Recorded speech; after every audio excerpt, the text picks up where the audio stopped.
Hello, I crave your indulgence. In the next few minutes or so, three things could happen. Number one, you possibly will learn something you didn't know before. Secondly, you'll be willing to share this video. And thirdly, willing to subscribe to this channel. Today, I intend to dispel misconceptions about arthritis. One of the misconceptions about arthritis is that arthritis is for elderly or old people. Now, this is inaccurate. The reason being that arthritis is an umbrella term that simply means pain and swelling in a joint. Therefore, there are so many conditions that could predispose or cause arthritis.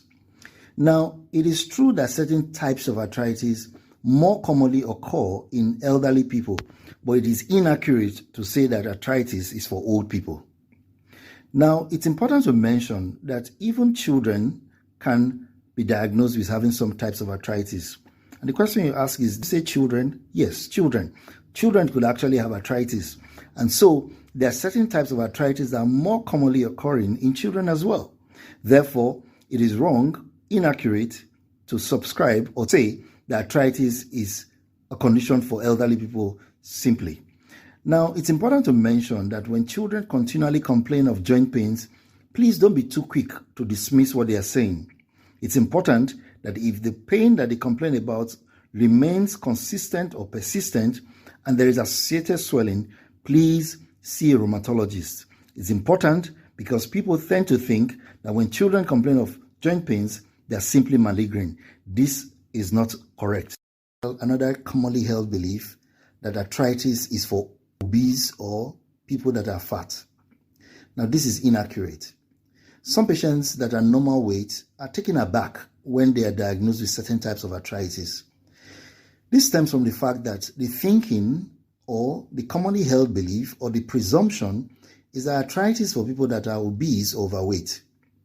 Now, firstly, it's important to realize that arthritis just simply means pain and swelling in a joint, and there are different types of arthritis. And so the belief that arthritis is for people that are obese or overweight is not entirely correct.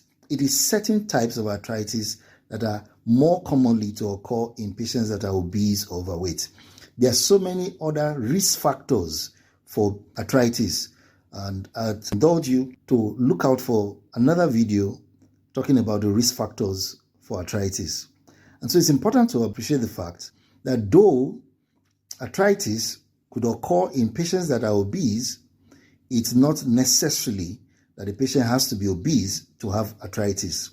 And therefore, the absence of weight or overweight does not in any way rule out the possibility of other risk factors that could result in arthritis in a patient that is not obese. I hope this clarifies an important point. Another conceptions about arthritis, that arthritis is as a result of stepping on juju or charm, depending on which part of the world you're from.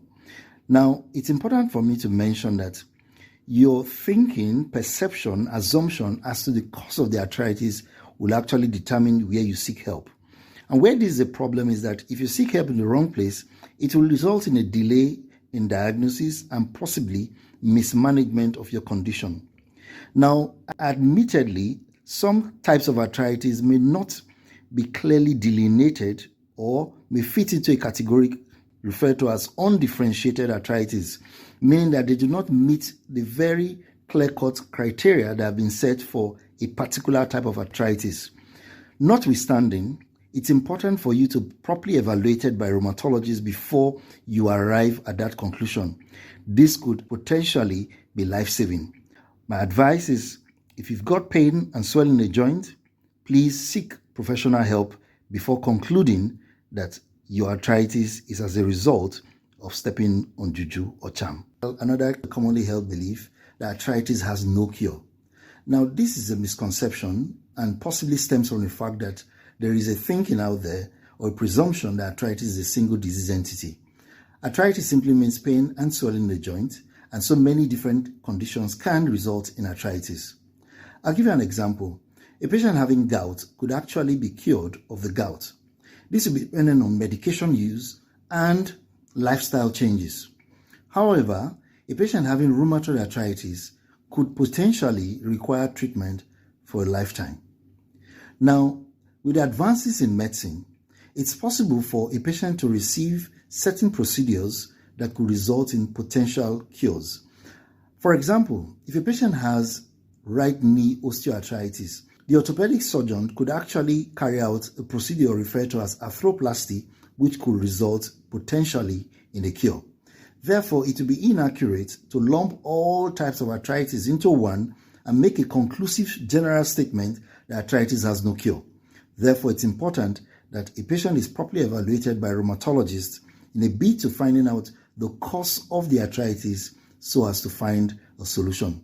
It's important that we draw attention to this very important information and be willing to share and possibly subscribe. Thanks for giving me your time.